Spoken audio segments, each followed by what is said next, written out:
कि आप लोग सब एक हो जाओ, नहीं तो तुम मिट जाओगे। मुसलमान भी यहाँ मिटेगा, ईसाई भी मिटेगा। यदि ये देश हिंदू राष्ट्र होता है और संविधान को बदला जाता है तो ना तुम रहोगे ना हम रहेंगे, और बैकवर्ड रहेगा, ना शेड्यूल कास्ट रहेगा, ना शेड्यूल ट्राइब्स रहेगा। सब लोगों का मटिया मेट हो जाएगा, चंद लोगों के हाथ में ये देश रह जाएगा। जो इस देश का मूल निवासी है वो फिर कटोरा लेकर भीख मांगेगा। जो आईएएस और आईपीएस बनते हैं उनको बनने नहीं दिया जाएगा, इंजीनियर डॉक्टर बनते हैं उनको बनने नहीं दिया जाएगा। ये देश के पढ़े लिखे लोगों, ये देश के नौजवानों, ये देश के डॉक्टर इंजीनियर हो, ये देश के आईएएस आईपीएस हो, मैं और किसी से नहीं कह रहा, लेकिन याद रखना आने वाले समय में न तुम केक खरीद पाओगे, न सोफा पर चल पाओगे, न सोफा पर रह पाओगे, न गाड़ी में चल पाओगे, न बड़े मकान में रह पाओगे।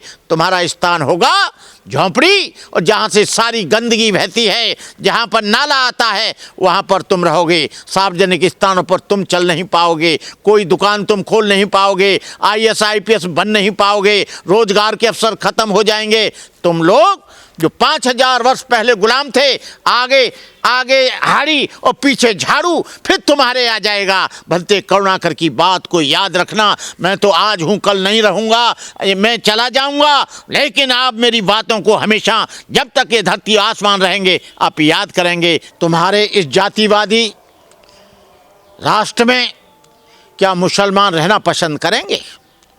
क्या दलित और आदिवासी, जिनको सदियों से, जो शेड्यूल कास्ट शेड्यूल ट्राइब्स के लोग हैं, बैकवर्ड के लोग हैं, मुसलमान हैं, जिन पर जुल्म हो रहा है जातिगत और संप्रदाय के धर्म के आधार पर, क्या वो तुम्हारे इस हिंदू राष्ट्र को स्वीकार करेंगे? मुझे तो लगता है कोई स्वीकार नहीं करेगा। धीरेन्द्र शास्त्री स्वीकार कर सकते हैं, देवकी नंदन जी स्वीकार कर सकते हैं, आपके योगी जी स्वीकार कर सकते हैं, मोदी जी स्वीकार कर सकते हैं, 3% लोग स्वीकार कर सकते हैं, वो लोग जिन्होंने वर्ण व्यवस्था के आधार पर, अरे हिंदू राष्ट्र है क्या है? हिंदू राष्ट्र की हमें परिभाषा तो बता दो। हिंदू कोई शब्द ही नहीं है। डिस्कवरी ऑफ इंडिया में जवाहरलाल नेहरू ने लिखा है कि हिंदू का मतलब है सिंधु, और सिंधु का मतलब है जो फारस के लोग थे, फारसी भाषा में। ये मुसलमान लोगों ने हिंदू शब्द दिया। हिंदू कोई उसकी परिभाषा नहीं है। हमें बता दो एक परिभाषा। सिंधु से हिंदू बना, और वो सा का उच्चारण हा करते थे। डिस्कवरी ऑफ इंडिया में पढ़ लेना, जो जवाहरलाल नेहरू ने लिखा है। और अभी भी आया है कि हिंदू कोई धर्म नहीं है। हिंदू तो इन लोगों ने हिंदू हिंदू करके, जो सनातनी सनातनी करके, पूरे देश को ये लोग मोटिवेशन करके, कोऑर्डिनेशन करके, कुछ चंद लोगों के हाथ में सत्ता को दे दिया गया है। मैं अभी कुछ दिन पहले मैं डिबेट सुन रहा था संसद की, जब चंद्रशेखर आजाद संविधान पर बोलने की बात करता है, जुल्म पर बोलने की बात करता है, अत्याचार पर बोलने की बात करता है, हॉस्टल में लड़कियों को लड़कों को मार दिया जाता है उस पर बात करता है, घरों में आग लगा दी जाती है उस पर बात करता है, बच्चों को सड़कों पर मार दिया जाता है उसको याद बात करता है, तो उसको बोलने नहीं दिया जाता है। जितने भी दलित यदि बीजेपी के गुलाम हैं तो बोल सकते हैं, लेकिन जो रिजर्वेशन से 134-35 जाते हैं, उनमें से एक भी बेईमान, एक भी गुलाम, एक भी पालतू आदमी दलित समाज के बारे में बोलता नहीं है। मेघवाल, जितेंद्र मेघवाल को तलवार से काट दिया गया, इंद्रपाल मेघवाल को पानी पीने पे मार दिया गया, लेकिन जो हमारे कानून मंत्री हैं, कौन से हैं, कौन से मेघवाल हैं? अर्जुन राम मेघवाल एक शब्द नहीं बोलते हैं। वो बीजेपी का टोपी पहनकर चुप बैठते हैं।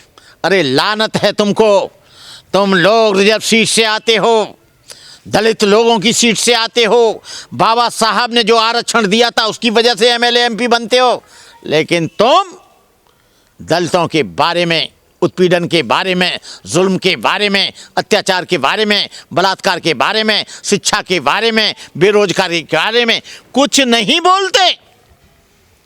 और जब कोई दलित बोलता है तो उसे संसद का जो अध्यक्ष है, जो अध्यक्षता करता है, वो बंद करा देता है। नहीं, अभी टाइम नहीं है।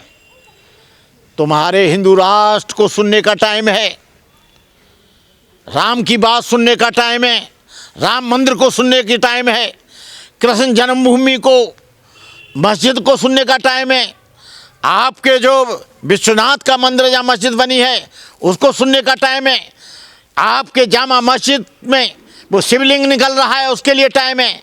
लेकिन बौद्धों के जो उसके नीचे बुद्ध विहार निकल रहा है, जुल्म हो रहा है, उसके लिए टाइम नहीं है।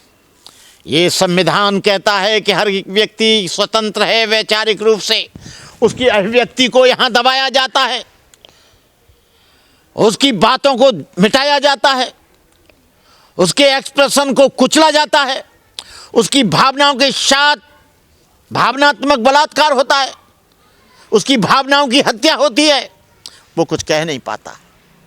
ये देश के अछूतों, ये देश के संविधान को मानने वाले लोगों, पिछड़ा वर्ग और दलित समाज के लोगों, मुसलमान और ईसाई और पारसी लोगों, सिख और सारे लोगों, एक हो जाओ। बहुजन समाज में पिछड़ा वर्ग को मानता, ईसाइयों को, बौद्धों को, सिखों को, जैन और पारसियों को मानता हूँ। ये सारे लोग एक मंच पर आइए। इस देश की सत्ता पर जब तक तुम काबिज नहीं होगे, इस देश के संसद में जब तक नहीं घुसोगे, तुम्हारी कोई बात नहीं मानी जाएगी। तुम लोग प्रदर्शन करते हो, बड़े बड़े नारे लगाते हो, पार्लियामेंट के जंतर मंतर पर आते हो, लेकिन तुम्हारा जो मेमोरेंडम है, एजेंडा है, वो डस्टबिन में डाल दिया जाता है। और ज़्यादा उद्यम मचाते हो तो पुलिस को लाठियों से तुमको तोड़ दिया जाता है, तुम्हारे सर फाड़ दिए जाते हैं, तुम्हारे अंग तोड़ दिए जाते हैं। ऐसे कैसे होगा? एक प्लान बना लो इस देश में कि हम लोग संविधान को बदलने नहीं देंगे, इस देश को धर्मनिरपेक्ष होने नहीं देंगे। जो डॉक्टर अंबेडकर ने संविधान बनाया है उसको लेस मात्र भी हम तुमको छूने नहीं देंगे। तुम लोग एक हो जाओ, जितने भी लोग हैं।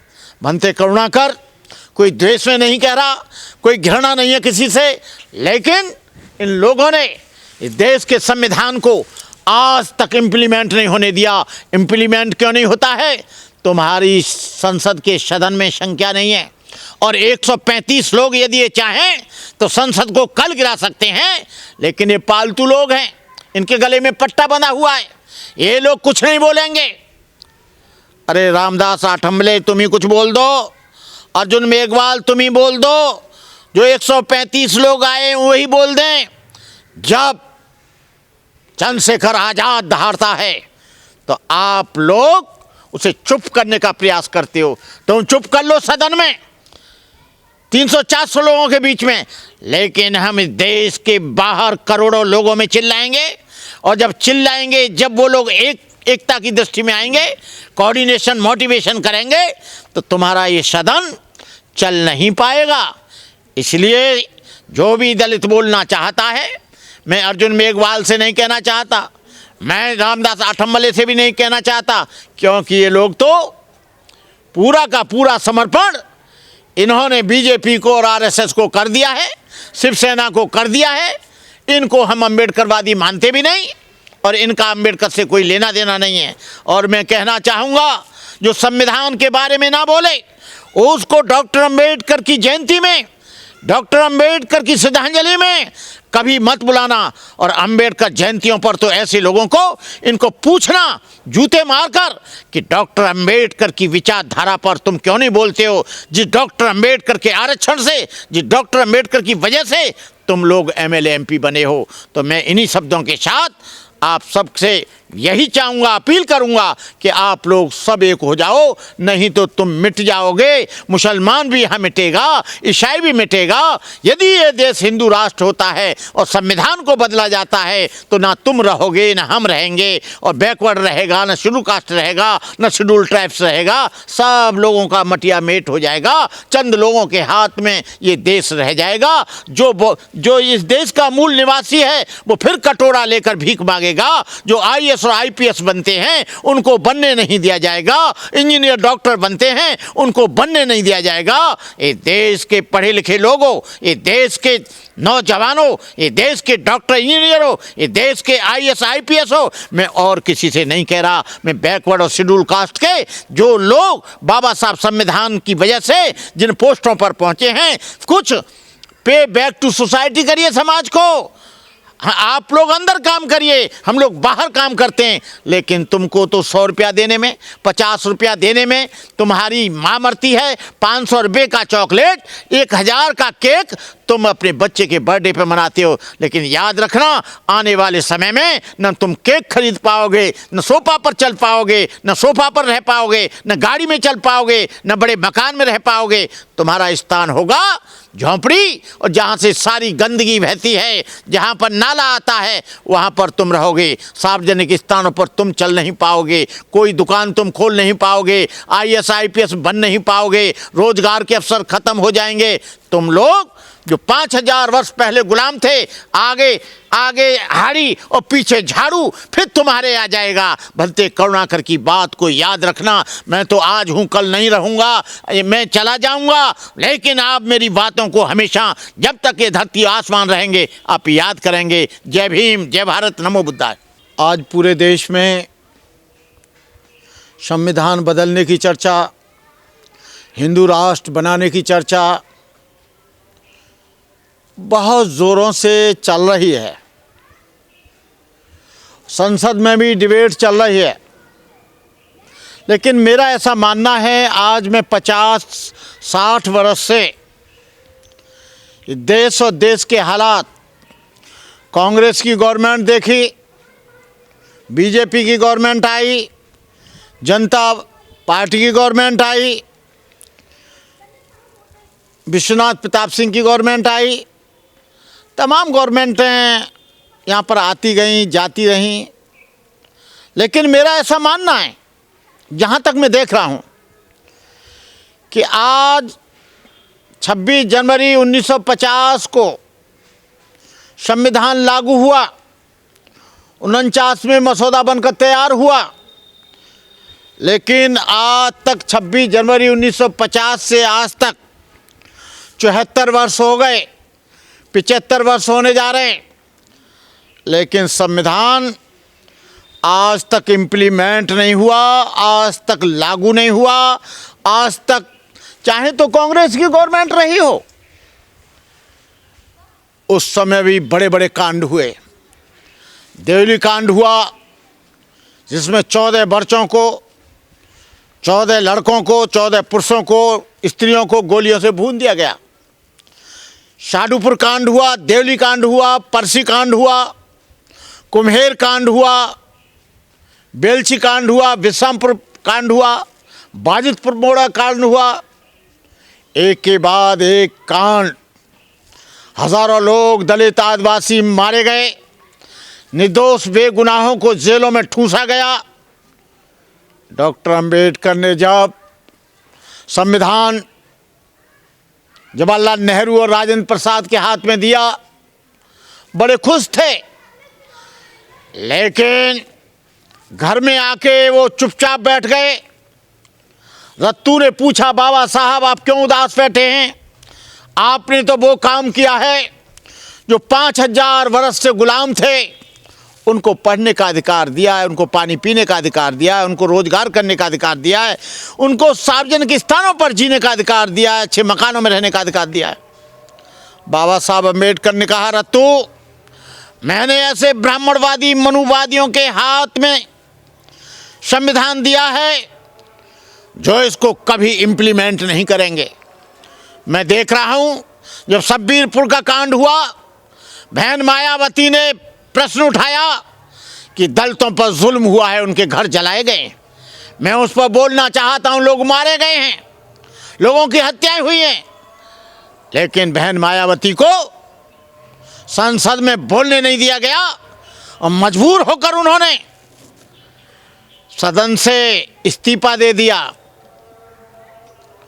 आज तक चाहे बीजेपी हो, कांग्रेस तो थी, लेकिन बीजेपी आज इस धर्मनिरपेक्ष राष्ट्र को हिंदू राष्ट्र बनाने के लिए कथावाचकों को कह दिया है, तुम पदयात्रा करो, कथाओं में कहो हिंदू राष्ट्र बनेगा, संविधान बदला जाएगा। ये देश, डॉक्टर अंबेडकर ने देश का संविधान बड़ा सोच समझकर, गहरा अध्ययन करके ये संविधान बनाया था। लेकिन आज धर्मनिरपेक्षता खतरे में है, दलित खतरे में है, पिछड़ा वर्ग खतरे में है, दलित समाज खतरे में है, अनुसूचित जाति जनजाति खतरे में है, क्योंकि संविधान को पूरी तरह से खत्म कर दिया गया है। उनकी शिक्षा को महंगा किया जा रहा है, रोजगार के अवसर खत्म कर दिए गए हैं, महंगाई सर छू रही है। आज पूरे देश में कोहराम मचा हुआ है। ये सरकारी उपक्रमों का, सरकारी संस्थानों का निजीकरण किया जा रहा है। आज SC ST के कोटे को अप्रोच रूप से खत्म कर दिया गया है। ये देश जब आप हिंदू राष्ट्र बनाएंगे, हम नहीं कहना चाहते, भविष्य के गर्भ में हैं, ये देश का क्या होगा।